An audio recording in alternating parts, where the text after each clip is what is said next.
more about suffering. This is the religion of suffering.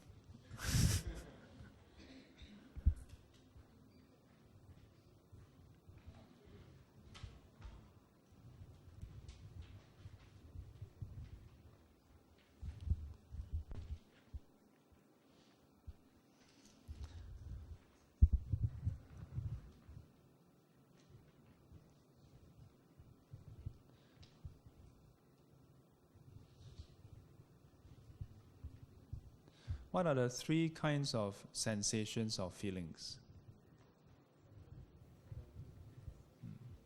What are they?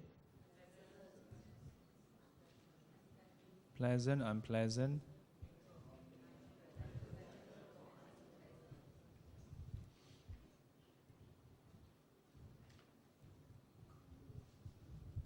And neither pleasant nor unpleasant.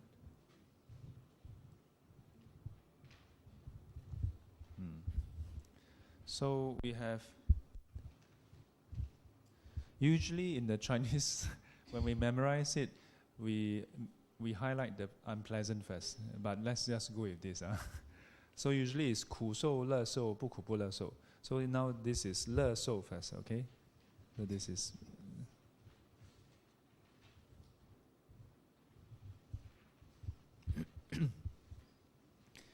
and then this is 苦.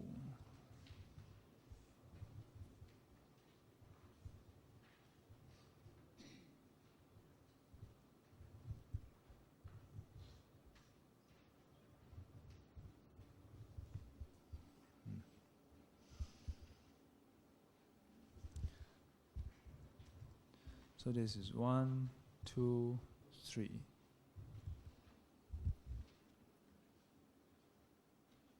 This word that we read as 乐 today used to be read as 要.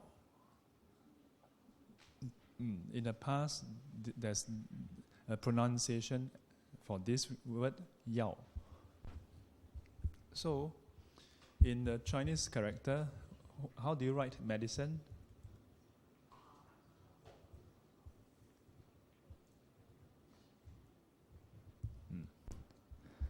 It's the same, except that there's some vegetables on top.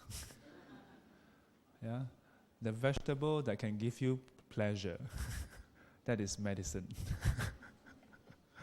Yeah, just a tidbit on linguistic. I only learned that this is called yao from my ordination teacher. Yeah, because if you listen to his talks, sometimes for some people it's quite hard to comprehend because his pronunciation is not the present, many times it's not present day pronunciation. So he will like, 要苦不要不苦, 要不要什么要苦, or blur.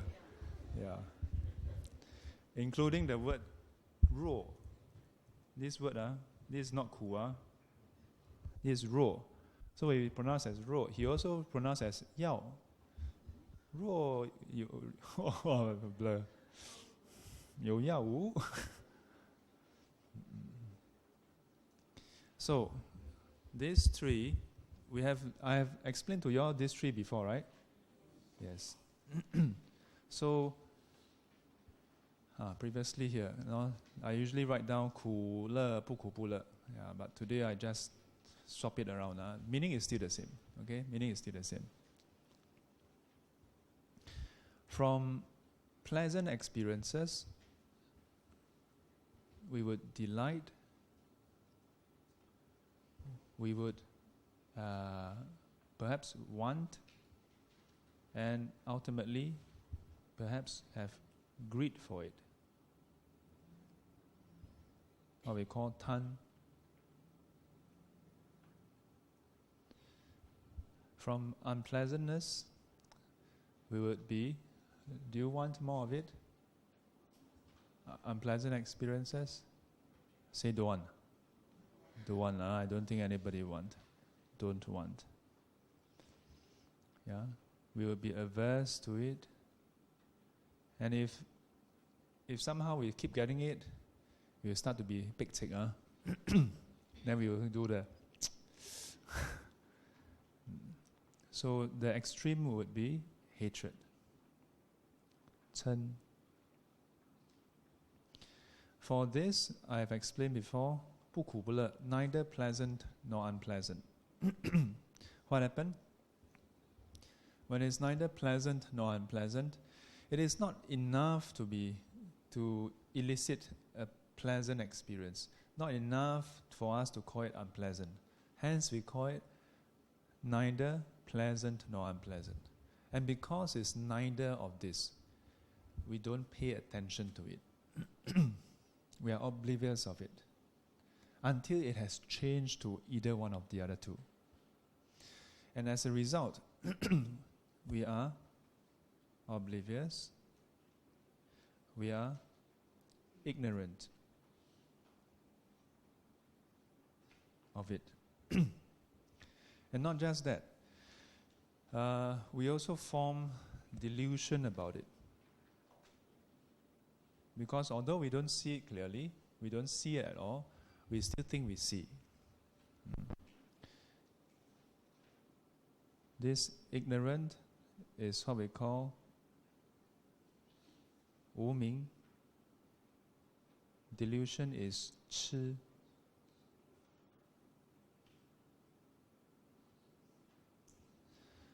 What is 无明? What is ignorance? Ignorance is 看不到. Delusion is 看沙拉.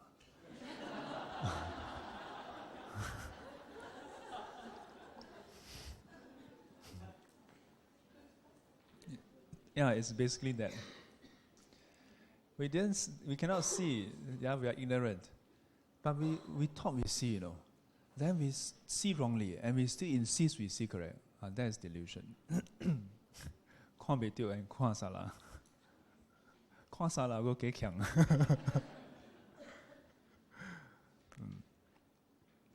So,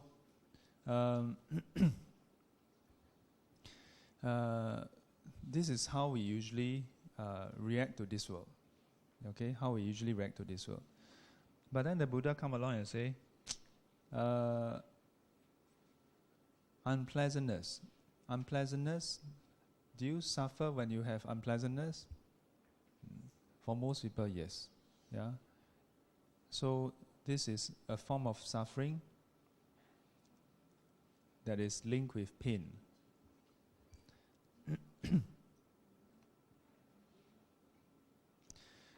If you experience something pleasant, do you suffer? Of course not. We don't suffer. We enjoy. But within that enjoyment, when you lose the enjoyment, when you lose that pleasure, do you suffer? Yes. So this is known as 坏苦. Suffering due to loss.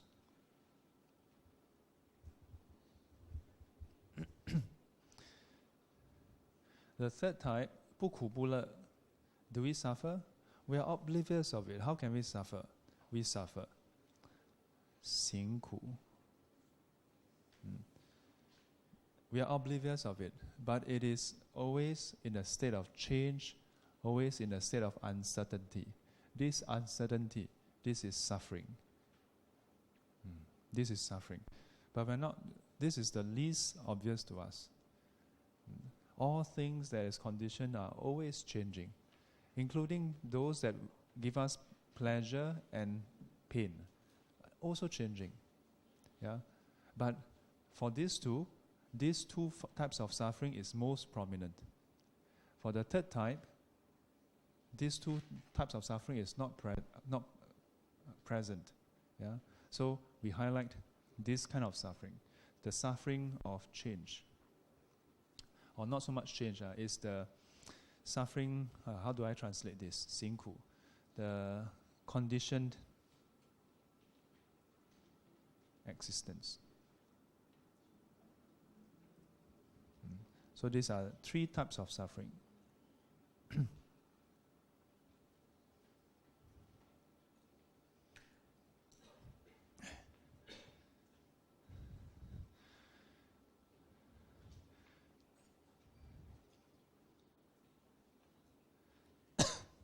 Usually, we don't go through in this way.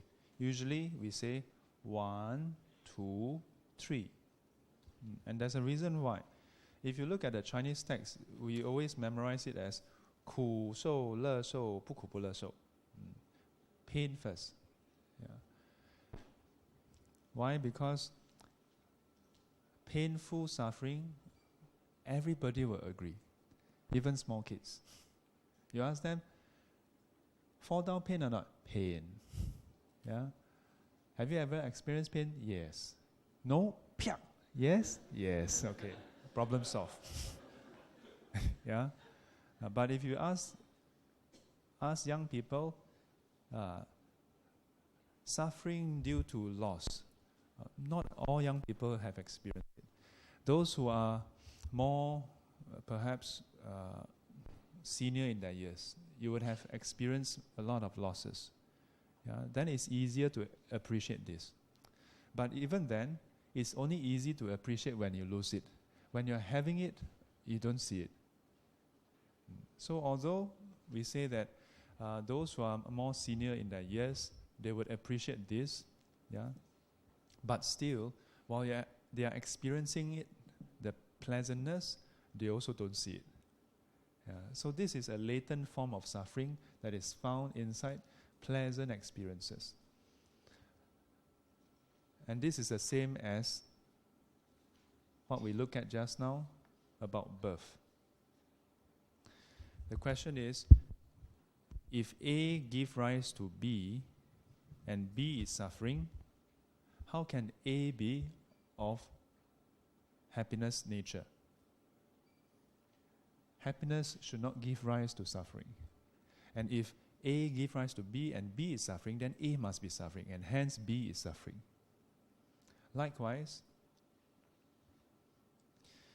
if pleasantness gives rise to suffering when it's lost, then is this true pleasantness? Is this true happiness? No. We don't say that there's no happiness. Hot weather, you come in, aircon, of course you cannot deny that it's nice. Those who say not nice, we turn off the aircon next time. We blame it on that person. Yeah. But that's the thing. If you derive pleasure in the aircon, then there's a chance for you to be upset when there's no aircon. If you become attached to it. And that's the key thing. So even this is not A then must be B. Okay? It doesn't mean that you experience pleasantness, you must suffer. It is that most unenlightened beings, yeah, when you experience pleasantness, we tend to, hey, quite nice, huh? Then we tend to want to have more of it.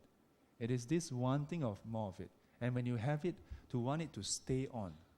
This very subtle, yeah, but deep-seated tendency, habitual tendency, that brings about suffering. The third type, 不苦不乐受. Because we are usually oblivious of this kind of experiences, we don't see that it is always changing. And so, this changingness, it is uncertainty. So although we are not aware of it, it is always changing, and this uncertainty in it brings about suffering. And yet we are also not aware. Yeah, but it's there. Yeah, but it's there. So these are the three types of suffering. And the first type, easy to see. Second type, easy to appreciate, but not easy to see when it is in this way. The third type is the hardest. Because the third type, when we are experiencing this, we don't even care. We don't even care. But this is actually linked to the statement that the Buddha often say. Is form permanent or impermanent? Is form permanent or impermanent? Impermanent. Is what is impermanent subject to change? Yes, it's subject to change. Is what is impermanent and subject to change subject to suffering? Yes. Why?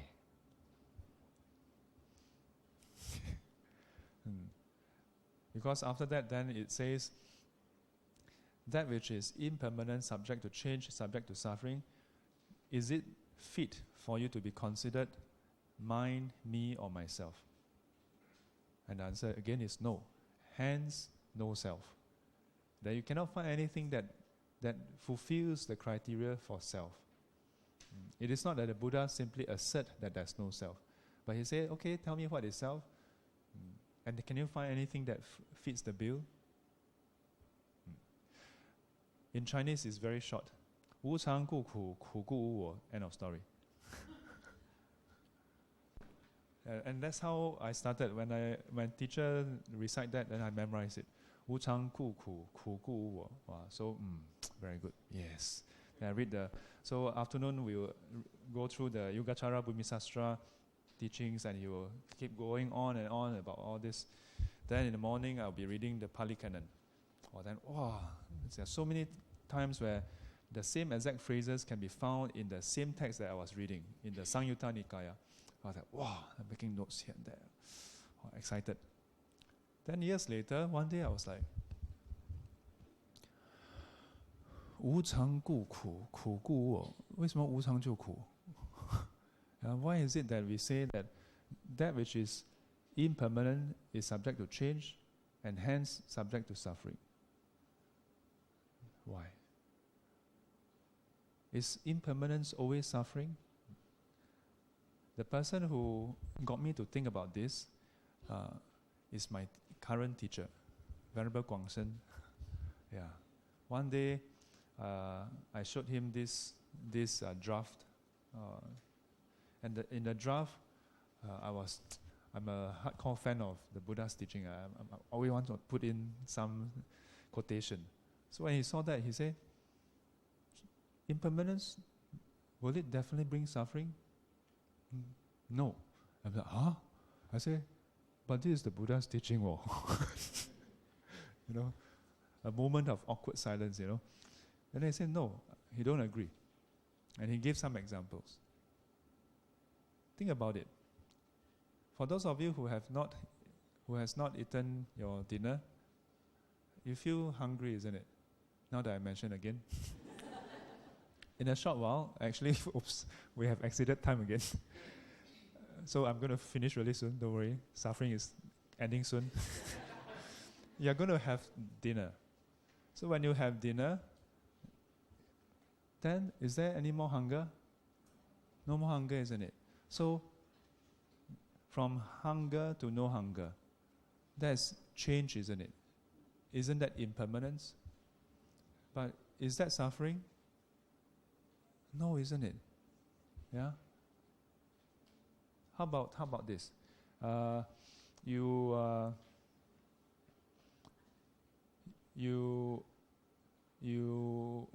me think. Okay, you find that your complexion is not so good. You apply SK2. I don't know how you apply, And the next day when you wake up, that's impermanence, isn't it? When you're sick, you take medicine, simple sickness, okay? Headache, you take Panadol, pop 2 pills, sleep. Tomorrow, that's impermanence, isn't it? When you're thirsty, you drink water. And that's impermanence, isn't it? We can go on, and you'll find that there are so many instances of impermanence not leading to suffering. So, yes, counter it. Yes, please do. Yes. I have a good boss. I joined a company. You have what? My own experience. When I go for interview, I think there's a good boss, so I joined him. Okay. Then he got retrenched. Okay. Then I got another boss. Then I don't like the boss. So I thought, first is happy. Okay, start off. Okay, just put it reverse. First you don't get a good boss, then you get a happy boss, good boss. Then we are end of suffering. Yes. Right. Then retrench again. So when we get a good boss, we tend to cling. Yeah, enjoy. Yes. Then there's a tendency to clinging. Then the fella change again or restructuring. Then I have another boss. So at the end, whether it still boils down to suffering. You all get that? Or, okay lah, get lah, time to go back. Hey, don't humor people, okay? People think of a counter example. You must remember, when it comes to the Dharma, just accepting the Dharma doesn't get you enlightened. Doesn't make you a good Buddhist. You need to really question it and think, not question for the sake of questioning, of course, but really question yourself. Question, hey, does this make sense? Why? Her example is basically using the first category, of loss. When you have a change that leads to pleasantness, that can still lead to clinging, and hence is still suffering. Hence is still suffering. So don't be mistaken, hey, but there's some change that is pleasant. But that change is not a permanent state, You change from A to B, B is more pleasant. But B is not permanent also. And hence is still suffering. So hence is still suffering. So, even more importantly, from that example, both are changes. We want to grow up. We don't want to grow old. We want to grow up. You ask any kids, you want to grow up? Yeah, I want to grow up. Growing up, everybody is happy. But growing old, nobody likes. But both are change. We accept one kind of change, we don't accept one kind of change. How many of you are in relationships? Raise your hand. Stress, don't dare to raise your hand. Okay, come on, like, how many of you are in relationships? If you are married, you are in a relationship.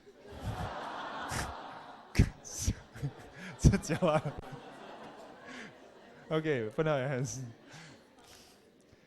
Actually, it's a trick question in a way. The moment we are born, we are in a relationship. But let's just look at the couple relationship, okay? How many of you would dare to look at your partner in the eye, in the face, maybe, and say, good timing, comic relief, and say, I don't mind you have a change of heart. How many of you would change of heart? And when I say change of heart, I don't mean go for a bypass surgery, whatever, okay? I literally means, feel differently about you.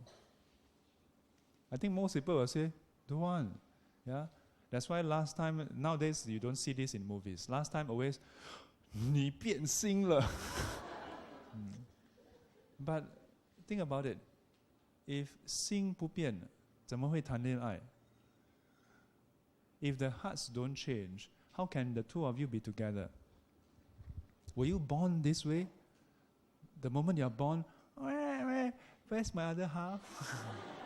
There is this idea, that your soulmate, your special other half is somewhere out there.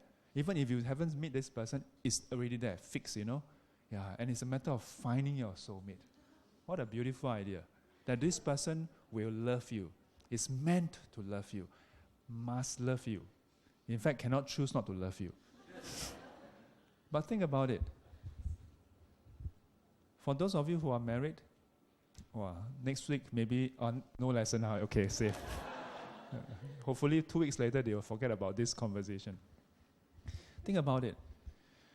If Shifu tell you, now I can chant a parita, I can chant a mantra, a parita, a sutra, whatever and somehow all your spouses will tomorrow wake up and you ask, dear, do you love me? Yes, I love you. Piap! Do you love me? I still love you. Would you want that?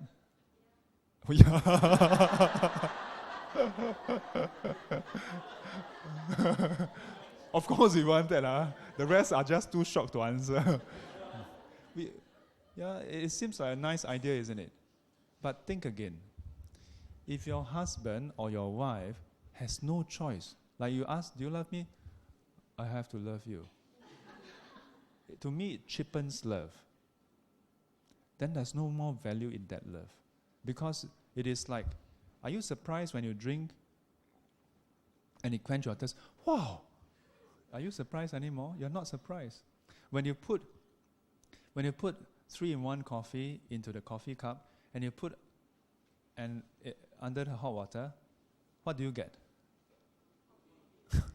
Of course, coffee. Are you surprised that, hey, there's coffee? You're not surprised because it has to do that. Given the right conditions, hot water, you get coffee. If you put 3-in-1 coffee, you put hot water, you get Milo. Wow! Yeah? And so, if Sifu managed to chant this parita or mantra, and all your spouses somehow must love you, trust me, it's not what you think. Because it becomes like coffee, 3-in-1 producing coffee. There's nothing special about it. The fact is, just like laksa is dependent arising, just like the tastiness of laksa is dependent arising, our relationships is also dependent arising. The love is also dependent arising. And that's why it can change. It can change and it will change. It has been changing. Do not, for once, be mistaken, thinking that it doesn't change. It changes. But precisely because it can change, that's what makes it even more precious. Because every single day when our self and our spouse wake up, we have a choice to make. We can change our mind. You can. That's why when people fall in love and they are not comfortable enough, they say, hey, let's go steady. Let's be in a relationship. And then that's not enough. They say, let's get married. But then if you just say, let's get married, that's not good enough. Let's get your family and my family to come together to witness ourselves signing a contract. That's not good enough. Let's put a lock on you, put a ring. Yeah? Is that enough? No, can still change. Can still change. Every single moment. I mean, okay, maybe not so bad, maybe not so. But the fact is that we can change. We have been changing. If our heart cannot change, then what happens when you first see each other? No feeling. Yeah. If our heart cannot change, then there's no feeling. Precisely because our heart is capable of changing. So with the contact, quite nice, or what's her name? Yeah. Then there's interest. Yeah. And then maybe you get the number and then you call and you start to have more and more conditions, Initially just seeing that person, you give you the and then after that, not enough. You need to talk to that person and you need to see that person and then you go out on dates and it's not enough. Then you say, hey, let's go steady, and we go all the way until we get married, but still it is not fixed. Like all things in this world, it requires conditions. And to me, that is what makes it even more valuable. Do not again think that you are the best in the world. Yeah. Given the right conditions, there's a better one. But think about it. If your husband or wife don't choose other people because there's no better one, do you think it's a good thing? We sometimes hear people ask, am I the best in the world? Yes, dear. So think about that statement. Your husband or wife chose you because you're the best. If you're not the best, would he or she still choose you? Let me tell you, you all chose each other not because you're the best. And to me, that's even better, That's commitment. To continue to choose you even when they meet someone better. Otherwise, what is this world going to come to? What is love if not for the fact that, yes, I will stick to you through thick and thin. Even when I find someone who is more suitable, who is nicer to me, I will still stick to you. That is commitment. But do not think that, my husband because he signed, my wife because he signed, so he must act this way. No. We still need to put in conditions for the relationship to grow, to nurture. We will change. Hopefully that we will learn to love each other even better. even more. That seeing all the rubbish that the person can give us, that we still choose to love this person. Love is not a state, not an end. It is a continuous process of loving that person, of wishing for that person to be well and happy. Thank you very much.